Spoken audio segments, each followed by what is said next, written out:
Bonjour et bienvenue sur Framboise 314.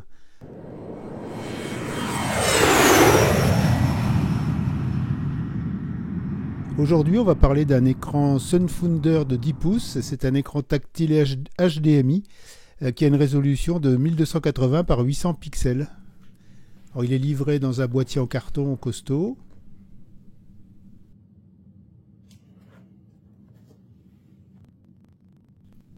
À l'arrière de l'écran, on a des fixations coulissantes qui vont permettre de mettre tout un tas de cartes. Alors c'est réglé pour le Raspberry Pi sur celui que j'ai reçu, mais il y a tout un tas d'autres cartes qui sont susceptibles d'être montées sur ce support en fait. Alors ça c'est la carte de gestion de l'écran. Il y a des boutons pour gérer le menu, pour gérer la luminosité.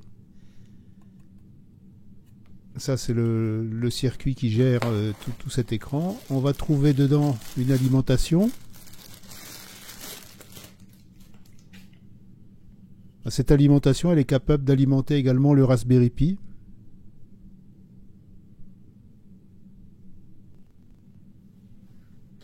Et puis on va trouver les câbles, donc câble HDMI, câble d'alimentation. Et puis le câble du tactile aussi, qui va revenir sur un port USB. Donc le petit câble USB-C et USB-C, le câble du tactile. On va trouver deux haut-parleurs puisque cet écran va recevoir via le HDMI le son et il possède deux haut-parleurs à l'arrière. Donc c'est vous qui allez les coller en fait. Et puis les accessoires habituels, entretoises, l'adhésif, les petites clés, tournevis, etc. Donc comme toujours chez Sunfunder, c'est complet.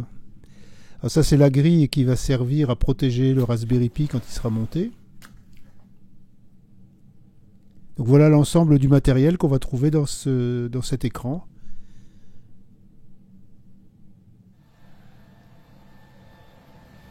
Prise d'alimentation. Donc ça c'est la sortie vers le Raspberry Pi. Puis au milieu on a la prise HDMI sur laquelle on va pouvoir brancher la sortie. Alors on a deux clés. Alors les miennes, il y en a une qui glissait un peu. Mais enfin avec les deux clés on va pouvoir régler l'écartement. Donc là je monte un Raspberry Pi 5. Je vérifie que l'écartement est bon. Donc avec une clé on tient l'écrou qui est dessous, puis avec l'autre clé on va serrer. Je suis désolé, je mets la main devant, on voit pas grand chose.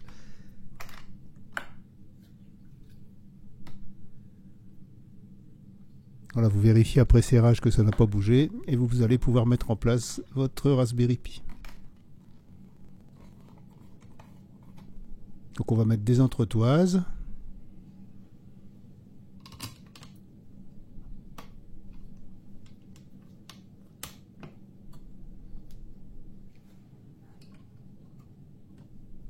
Qu'on va serrer également. Et puis là-dessus, on va venir mettre la plaque de protection, donc qui va permettre l'aération quand même, puisqu'elle est ouverte. Là, il y a des ouvertures, il y a des rainures. Donc ça va assurer la bonne ventilation du Raspberry Pi tout en le protégeant électriquement. Il y a le même type de plaque sur la carte de l'écran, sur la gauche. Et la petite carte qui est sur la droite, tout en haut à droite, là c'est la carte du touch, de l'écran tactile, sur laquelle on va venir brancher donc le petit connecteur. Voilà, donc ces deux entretoises là sont plus longues, ça permet d'avoir un système qui est d'aplomb, c'est-à-dire que si vous posez l'écran ou si vous mettez un cache derrière, il est d'aplomb, toutes les entretoises sont à la même hauteur.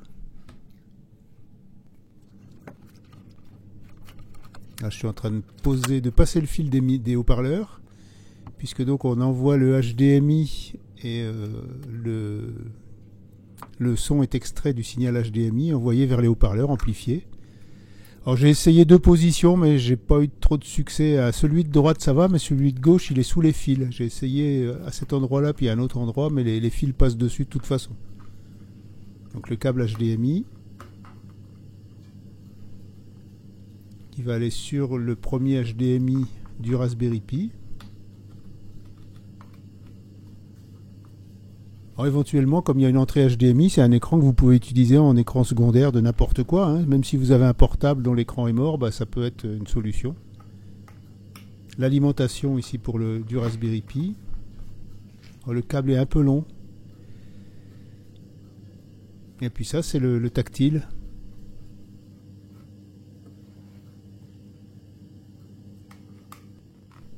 Il vient sur un port USB et on va connecter la petite prise sur la carte du touch, hein, de l'écran tactile. Bon, il y a des petits adhésifs qui sont fournis pour fixer tout ça. Donc vous voyez, j'ai fait une boucle avec l'alimentation. Ça évite d'avoir le câble qui sort. Voilà, là j'ai déplacé le haut-parleur, mais il est toujours sous le câble d'alimentation de toute façon. Donc là, l'alimentation est branchée. Il y a une LED qui s'allume sur la carte. Et ça va alimenter le Raspberry Pi. Donc qu'est-ce qu'on voit de l'autre côté? On voit le système qui a booté. Et on a bien l'écran du desktop. Très bonne qualité, hein, même en pleine lumière, on le voit très bien.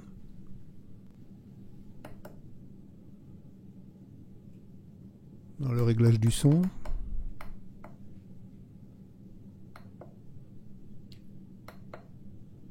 Alors, on a même vu le gars qui opère l'écran.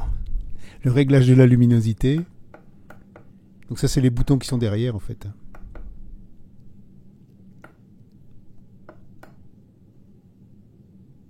Et là, le système nous dit qu'il y a des updates. C'est un Raspberry que j'avais utilisé, donc il s'est connecté au Wi-Fi. Et il nous dit qu'il y a des updates qui sont disponibles. Donc là, je pousse la luminosité à fond. Bon, c'est déjà correct, même sans être à fond. Voilà le menu général.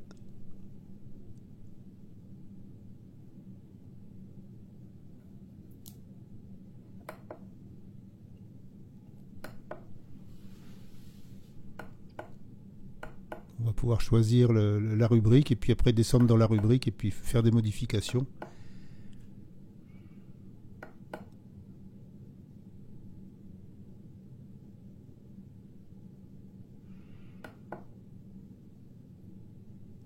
Et là, les caractéristiques globales de l'écran. Retour au réglage d'usine si besoin.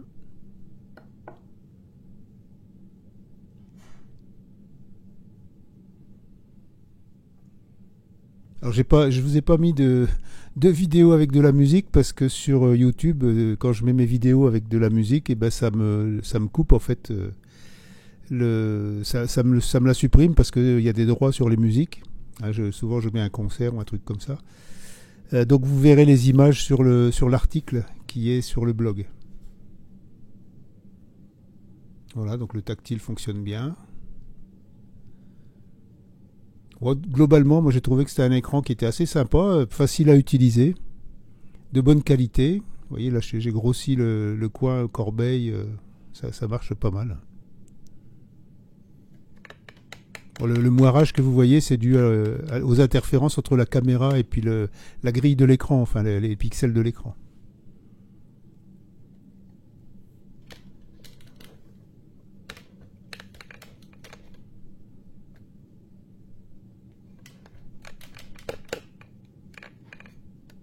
Voilà, donc un bon écran pour faire de la domotique ou pour une application industrielle, je pense. Hein. Voilà, là c'est un concert mais sans musique.